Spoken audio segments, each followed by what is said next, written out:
first question, I have to ask, we absolutely loved the film. Thank you. Obviously, it's about touring, but Liverpool seemed to play such a huge part in it. Was that a deliberate thing? Liverpool?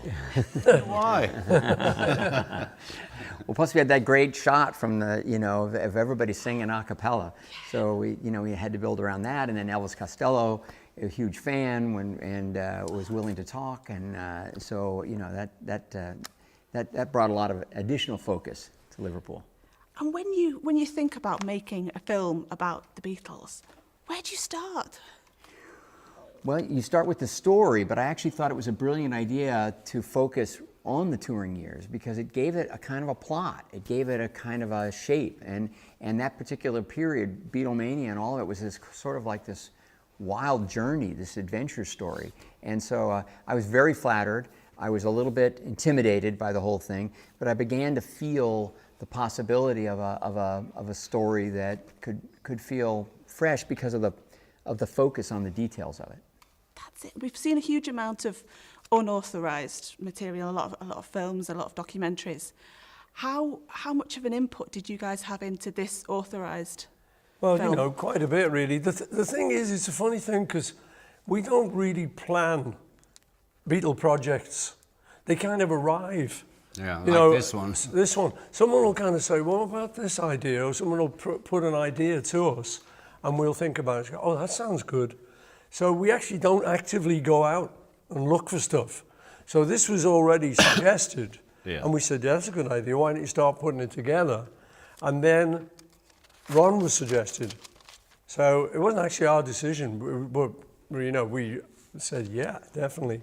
It was interesting also that it was about the live years. Gave it a great angle. Yeah. And then it went to Ron, and personally I was really happy he did it because he understands children.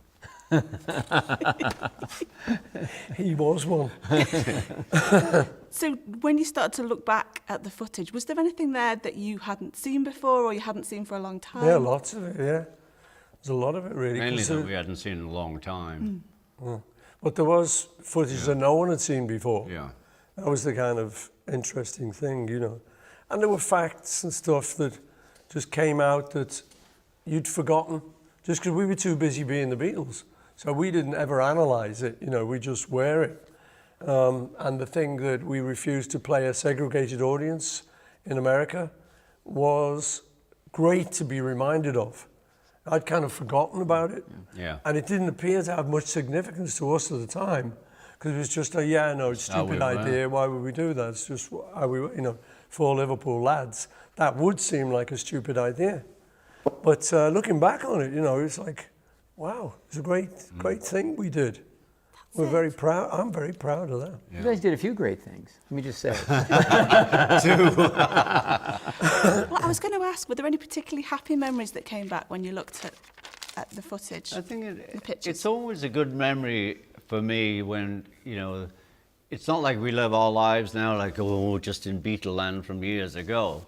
It's, we're living our lives and then suddenly there's this concept comes up and we get to see us as lads again. And the four of us again. Yeah. So that's always good for me. Yeah, so we kind of get reunited with John and George in a way, that's very special.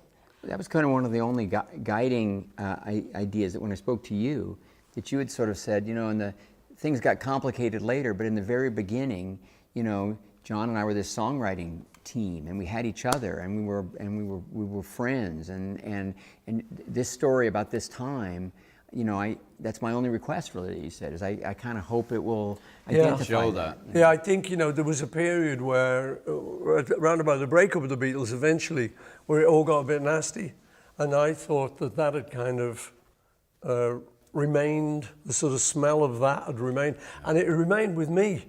I was thinking, so. Then I started to see photos and footage of us all just being great together. It was like, that's how it really was.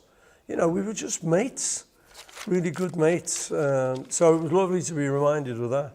Also, if you listen to the music, even though it did get a bit stroppy in the later years, which we were growing up, as soon as the counting for the song We all gave our all. I love that about it. It's true. If you listen to that music, no one said, "Oh, I'm not even playing." You know what I mean? No one thought, "Oh, I'm just here for the beer." They were like, "Let's go and do our best." And you know, you can hear that in the tracks. There was a lovely point where you said about having 3 brothers. I do have 3 yeah, brothers. and I thought that was really emotional. You know, really I'm an lovely. only child, and so, you know, I was in other bands as well. But when I got into this band, it felt like we were a foursome. In the best possible way. You know, we always shared the car. We were all in the same car. We always shared rooms in any order. It was not like, oh, I always sleep with Paul, you know, or George. We would just, whoever got in the room and went to bed. And I mean, it was very close. I mean, see, for me, I'd just grown up with my mum and dad and my brother Mike, who was younger than me. So I'd never really been anywhere. You didn't do sleepovers. No, not in those days. So I'd never been anywhere where someone I didn't know would be like brushing his teeth in the room. It's like, oh. So it's an amazing experience for me. It's like, oh, and we're packing suitcases and washing your socks and just all that stuff. So that's what really people have brought to us realize together. also that when we started, it was guest houses. It wasn't hotels. But even when we got to the biggest hotels in the world, we only had 2 rooms. You know, we like to be together.